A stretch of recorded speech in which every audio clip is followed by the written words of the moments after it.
Thank you for joining me for lesson 77 of our daily study through Sefer HaMitzvos.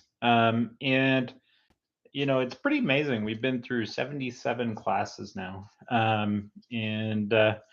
We're a significant chunk into the the study through Sefer HaMitzvos.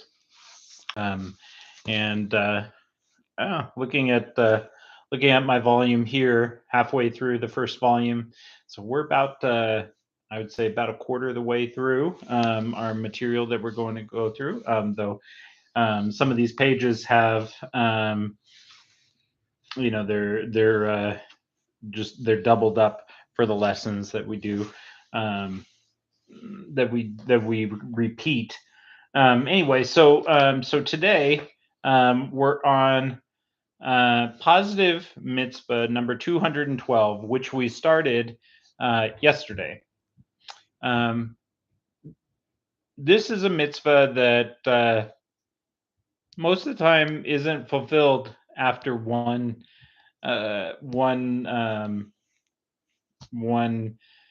occasion of doing the mitzvah. Um, the mitzvah is to be fruitful and multiply, and so biblically that's understood by the rabbis to be that a couple should continue having children until they have ideally continue having children until they have a boy and a girl, and the boy and the girl should be, they are viable, they survive, um, they are able to grow up and have children of their own, ideally, and so that is when we consider that the mitzvah is uh, is fulfilled, something we might not actually know for a while, whether or not that's the case. But so to have a boy and a girl, I don't know where exactly they find uh, the uh, the answer, and I'm sure there's or find the fact that it's biblical to have a boy and a girl. Although it makes sense because we need to have boys and we need to have girls. And perhaps this is total speculation on my part. Perhaps be fruitful is having boys and multiply is having girls, because the girls will then also continue to have generations after that, through themselves. But I don't know. That's because you could also explain it the other way around. But in any case, that's the biblical mitzvah is to have a boy and a girl, and so then the biblically the mitzvah is complete. um, and then it's at that point, then you can start talking about what about contraception or whatever. But um, but rabbinically, the mitzvah continues, and so they say that every child that you have after that is continuing to fulfill the mitzvah of being fruitful and multiply. And I mean, it kind of just makes sense that that's part of the multiplication thing, but that's seen as the rabbinic decree, that you keep having children beyond those first two, and you're still fulfilling a mitzvah. Um, so let me see here. I had a something marked here in my book, Caduceus Abies, which is great, but only intended for husbands and wives. Um, so we talked about previously that the mitzvah is for every man to marry a woman in order to have children. So that's on the man to to fulfill this mitzvah of being fruitful and multiplying.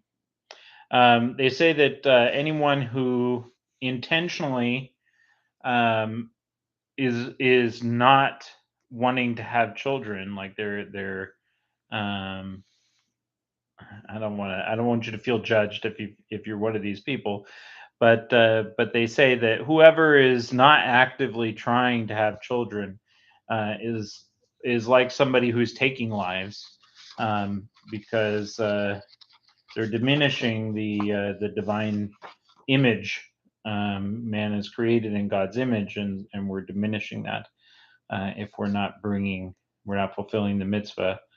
Um, so I mentioned that you would have a boy and a girl to fulfill the mitzvah of pru uru, um, and is the children um, should be viable, able to reproduce. They should not pass away. They should be healthy. They should not pass away in their lifetime of their father. They should have a mental state that is good. Biblically, and according to Torah law, there are certain mental states that a person might have, in which case this person would be discouraged or even not allowed to marry. Um, and uh, and so the mental state of the child needs to be such that they are able to get married down the road. And that if it's a Jewish father, that you should have Jewish children in order to fulfill the mitzvah of being fruitful and multiplying. Uh, and the fifth thing is that the child, in order to fulfill that mitzvah, the child is born through the normal way that children are conceived.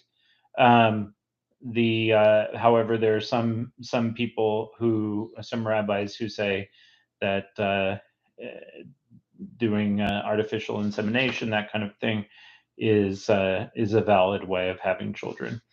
So what if you can't have children? By the way, you should have children, not like you should continue to have children after the age of 20, but a Jewish man should strive in order to have children by the age of 20. And really there are ways, if he's going to be studying, if he's learning, becoming a rabbi or something, then there might be reasons why he can delay that. Um, all right. So here's something that I thought was a good little note to finish on here. Raising other children. Okay, so what if you can't fulfill the mitzvah of being fruitful and multiplying?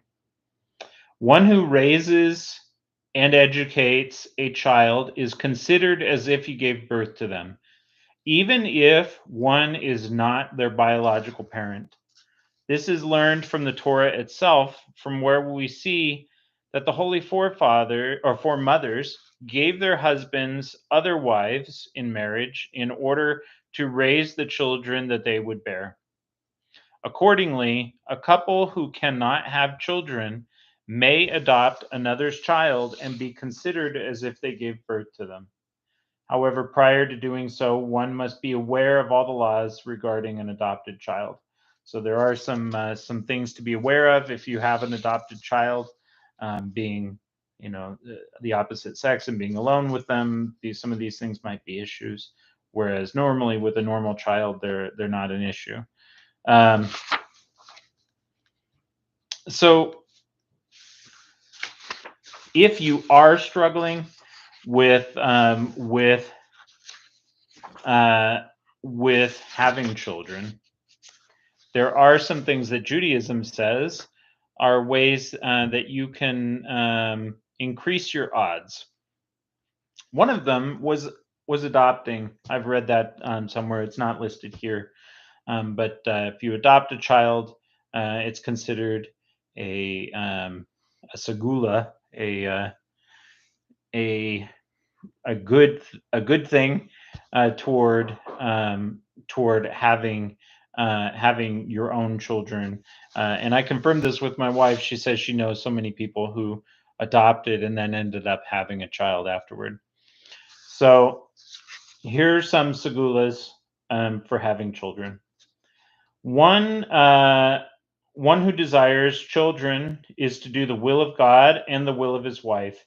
He is to do the will of God by dispersing charity and doing the will of his wife by rejoicing with her. By rejoicing with her. All right, those are that's number one. Um, give charity and rejoice with your wife. Number two, saying Psalm 23 before being intimate with each other.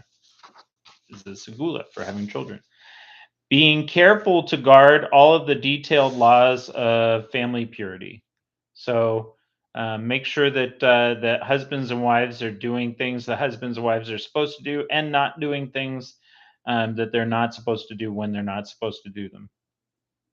Number four, checking your tefillin and mezuzahs. I don't know how many times I've heard stories where people say that they can't have children, and they went to the Rebbe, and the Rebbe told them, "Have you checked your mezuzahs?" They checked their mezuzahs um, or their tefillin. They check the scrolls, make sure everything's kosher, and then afterward they immediately conceive and have children. I've heard it so many times to the like when you first hear stories like that, you might think, is that really the thing? But I've heard it so many times that I can't entirely I can't ignore it. All right, the number five, learning Torah's HaChasidus, and not passing 3 days without learning it. All right, so learning, learning Torah, and they're specifying here Chassidus, which is really just like Torah, but in a way where it's in a very devotional kind of a way. Chassidus is a teaching that takes all of the different hermeneutical teaching or ways of teaching in or reading scripture in a Jewish way, and kind of wraps them all together, and basically takes very lofty ideas and brings them down and makes them very applicable to your day-to-day life. All right. So I could also say like doing some sort of like studying some sort of Jewish devotion. Number six, spreading the teachings of Hasidus. Also, teaching what you've learned is a way of increasing your odds of having children. Number seven, go live in Israel. This is probably based on on mitzvahs or verses in the Torah about being fruitful in the land of Israel. All right, and finally, number eight, to check if during shidduchim the husband or wife offended someone. So when the husband and wife were meeting and being paired up to each other, did somebody get offended? In which case, maybe that person might have sent some bad vibes their way. That's another thing. Okay, if that's something that seems like a stretch, basically boiling it down to make sure you've made yourself right with all of your people that you know, your friends, your family, your community members that you've